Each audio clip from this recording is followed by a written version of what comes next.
मैथिली मेधा cassette के लाल button दबा के सब्सक्राइब करू आ घंटी के निशानक बटन के जरूर दबाऊ।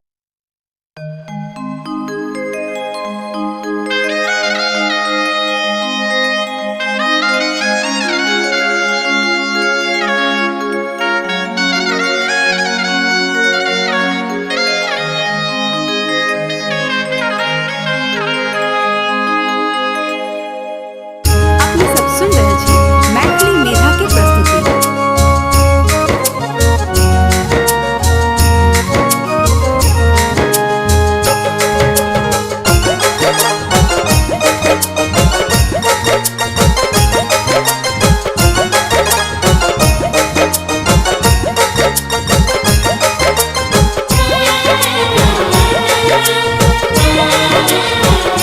यो बाबा कोना कोना के दुनिया अहाँ बनलिए यो, विधना लिख पठलिए यो ना, विधना लिख पठलिए यो ना।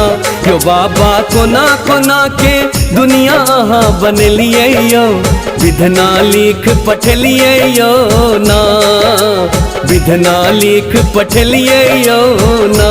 यो बाबा कोना कोना के दुनिया अहाँ बनलिए यो, विधना लिख पठलिए यो ना, विधना लिख पठलिए यो ना।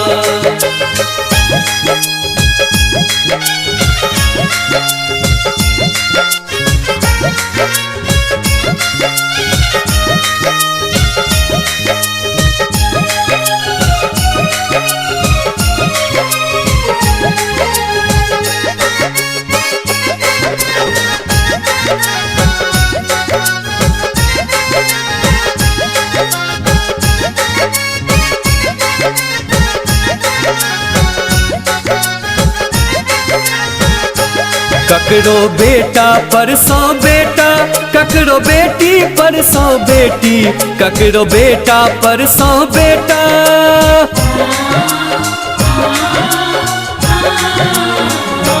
ककरो बेटा पर सौ बेटा, ककरो बेटी पर सौ बेटी, ककरो जीवन भर के, ककरो जीवन भर के बाझिन अहाँ बनलिए यो, विधना लिख पठलिए यो ना, विधना लिख पठलिए यो ना।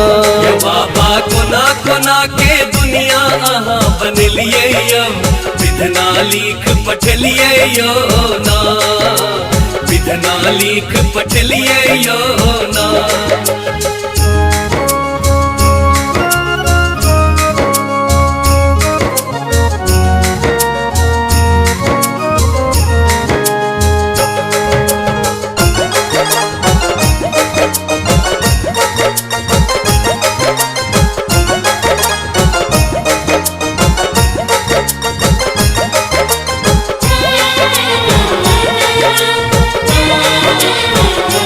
ककरो घोड़ा पर सौ घोड़ा, ककरो हाथी पर सौ हाथी, ककरो घोड़ा पर सौ घोड़ा।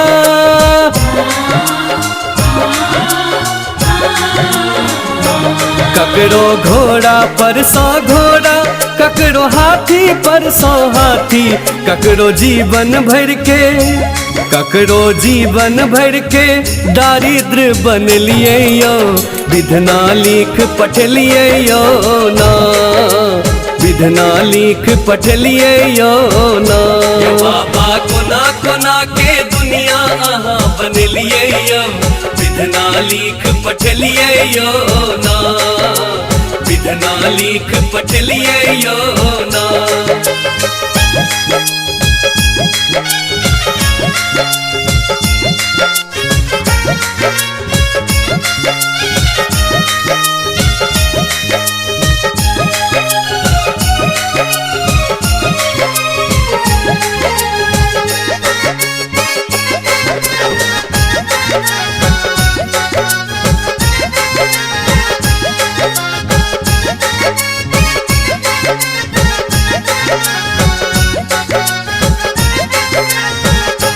ककरो कोठी पर 100 कोठी, ककरो महल अटारी, ककरो कोठी पर 100 कोठी।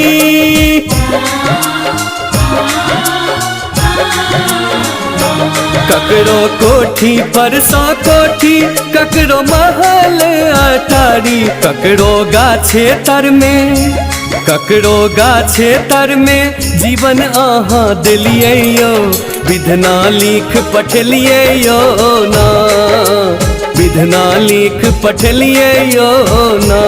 बाबा कोना कोना के दुनिया अहाँ बनलियै यो, विधना लिख पठलियै यो ना, विधना लिख पठलियै यो ना। यो बाबा कोना कोना के दुनिया अहाँ बनलियै यो, विधना लिख पठलियै यो ना, विधना लिख पठलियै यो ना।